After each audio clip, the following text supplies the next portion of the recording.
मुंडे यांनी केंद्रीय गृहमंत्री अमित शाह यांची भेट घेतलेली आहे।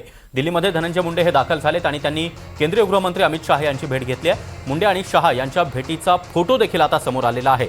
या भेटीमध्ये नेमकी काय चर्चा झाली हे पाहणं महत्त्वाचं असणार आहे। मात्र दुसरीकडे क्रीडा मंत्री माणिकराव कोकाटे हे अडचणीत सापडल्यामुळे आता धनंजय मुंडे हे यांची मंत्रिपदी वर्णी लागणार का अशी चर्चा देखील सुरू झालेली आहे। आणि या सगळ्या चर्चांच्या पार्श्वभूमीवर धनंजय मुंडे यांचा दिल्ली दौरा हा अतिशय महत्त्वाचा मानला जातोय।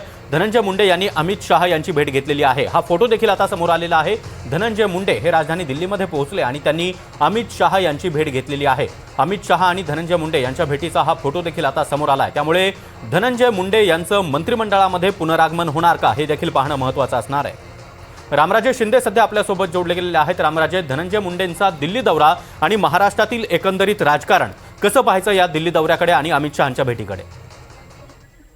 बिलकुल, हा जो फोटो आलेला आहे तो फोटो जर पाहिला तर धनंजय मुंडे हे स्मितहास्य करत आहेत आणि अतिशय कम्फर्टेबल अशी त्यांची बॉडी लँग्वेज आहे आणि त्यामुळे कोणताही चेहऱ्यावरचा स्ट्रेस किंवा दबाव जो आहे तो दिसत नाहीये आणि यातूनच हे दिसून येते की काहीतरी चांगल्या गोष्टी घडत आहेत असं हे संकेत देणारा हा फोटो आहे। आणि म्हणूनच धनंजय मुंडे आणि अमित शहा यांची भेट झालेली आहे आणि यामध्ये नेमकी चर्चा काय झाली हे जरी बाहेर निघालं नसलं तरी सुद्धा राज्यामध्ये जी परिस्थिती सुरू आहे, जी सिच्युएशन चालू आहे आणि अशा वेळी एकीकडे माणिकराव कोकाटे यांच्या विरोधामध्ये वॉरंट निघालेला आहे किंवा त्यांचं मंत्रिपद जे आहे ते धोक्यामध्ये असं म्हणता येईल, तर दुसरीकडे धनंजय मुंडे हे पुन्हा मंत्रिमंडळामध्ये इन होत आहेत का हे सुद्धा बघावं लागणार आहे।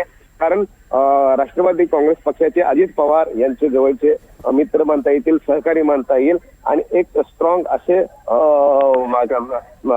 धनंजय मुंडे आहेत आणि त्यामुळं त्यांना निवडणुकीमध्ये सुद्धा ऍक्टिव्ह करणं गरजेचं आहे का? कारण ते जेवढं बाहेर राहतील तेवढं पक्षाचं नुकसान असणार आहे। आता एका निवडणुका आहेत, मग अशा वेळी धनंजय मुंडे यांना सक्रिय असणं गरजेचंच आहे, परंतु त्याचबरोबर मंत्रिमंडळामध्ये सुद्धा त्यांना घ्याव्या लागेल का असा पक्षाचा विचार आहे का हे सुद्धा बघावं लागणार आहे।